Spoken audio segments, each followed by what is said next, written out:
Welcome to this episode of DIY3DTech.com. In this episode, we're going to talk about this find right here in this episode of Bench Talk. So what I've shared with you guys past is this little guy. So I really love the heck out of this little guy, this micro power driver, if you will. It doesn't have a clutch in it, though, but it is very portable because it's battery powered. But while I was sort of searching for this, I found this, and it took a little while longer for it to get here. So I'm just now getting to an unboxing and a discussion on this. So I tell you what, let's jump into this. Okay, so for a while I've seen these out on the internet or in other videos and things like that, but I haven't been able to find one. And I think I finally found one. And this was actually pretty cheap. I think it was around 30 bucks or so.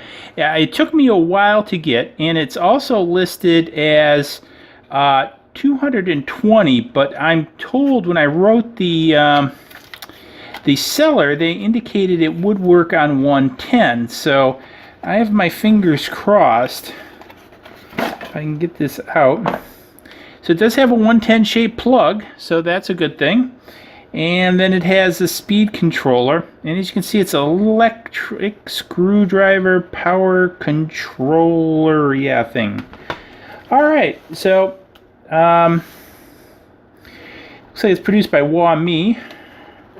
And let's see what's inside the box. The box is kind of a little bit beat up, but ooh, pretty. Look at this thing, guys. So we got some bits, and look at this. So what this is so it's got forward, reverse, and it's got a button here. And then I think it's got some kind of clutch drive. So the only instructions are really in Mandarin down here, so I don't see too much else. But it seems to be pretty straightforward. And so this apparently plugs into here. And then this plugs into a 110 outlet. So let's go ahead and set this bad boy up.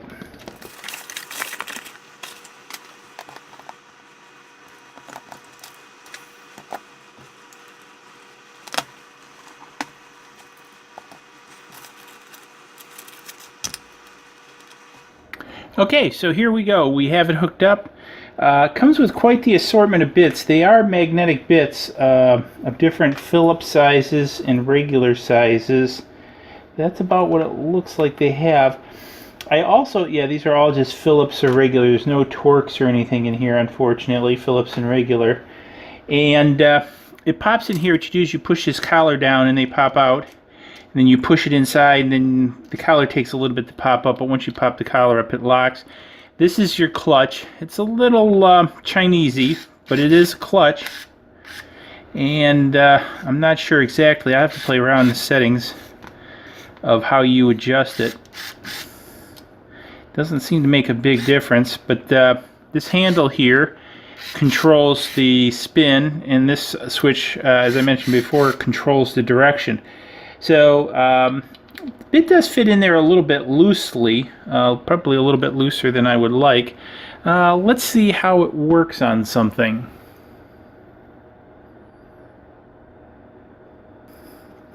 So what I have here is one of my drones. So I'm gonna go ahead and take it out. So I've got put in a smaller driver, and so it actually makes very short work of this. Does take a little bit of force, and if I flip it back, now I haven't quite worked out the clutch adjustment on this yet, but that's one of the things that I'm hoping to do. I'm hoping to get that back in there. So it actually works pretty good, and again with the magnetic head I can just take this screw and put it right on the head like that, and these are really tiny screws, and they go in there like that. So I'm gonna have to work with the clutch a little bit more and spin it out, because this is one of the big things that I'd like to figure out how this works. And there's not really any instructions in the box. I would think tightening this down on the clutch plates would put more force, and that's what it seems to do, where loosening it seems to take pressure off the clutch plates. But what happens if I just take this whole thing off? Let's look at the inside of this. So it does look like some sort of set of clutch plates in there or something that this pushes against, but this still has quite a bit of force with regards to it. And the other piece, because there's a spring that pushes down in here in the clutch plate, it won't come out. But let's go ahead and put this back in. I might put a little Teflon lubricant on that to make it easier to spin. But as you spin it back on, now the one piece I'm not really happy with is the fact that this moves back and forth. I'm going to have to look to see if there's something I can do. I'd rather it be far more solid in there. Now you can buy these. I've seen these advertised, I think, on Amazon and a couple other places. These kind of unique bits with this type of flare to them. But I kind of like this, and I like this hook thing because my piece is I want to be able to hang it on the bench. I'll just leave it plugged in, and I can kind of grab it and just hit everything out. Because again, if you watch, so I'm gonna take it out with this. Whoops, boom. See how fast that goes. Now if I take it out with this battery powered one, and see how long it takes to take it out, the revolutions, and to put it back, where this guy is a lot faster. And again, I have to be able to see it.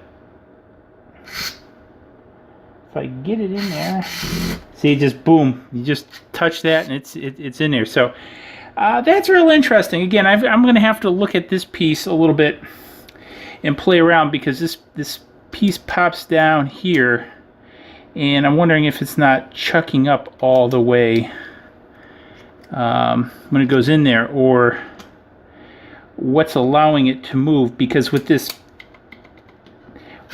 band, because I'm assuming it should lock into this, I want to get another one to point, this collar here, it should lock into that collar, and these fins should keep it from turning, is what I'm assuming.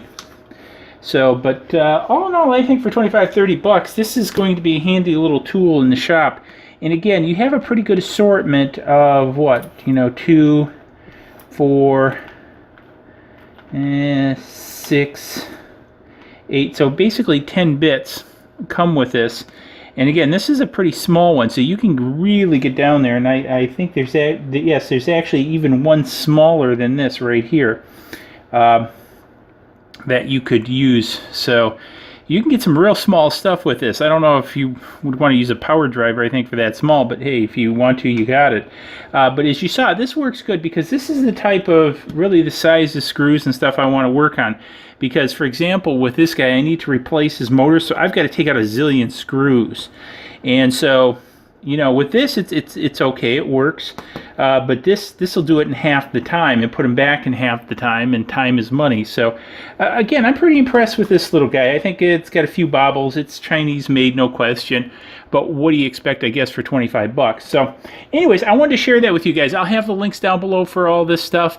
So if you're interested, I also have the link to this. And so you can pick it up if you want it.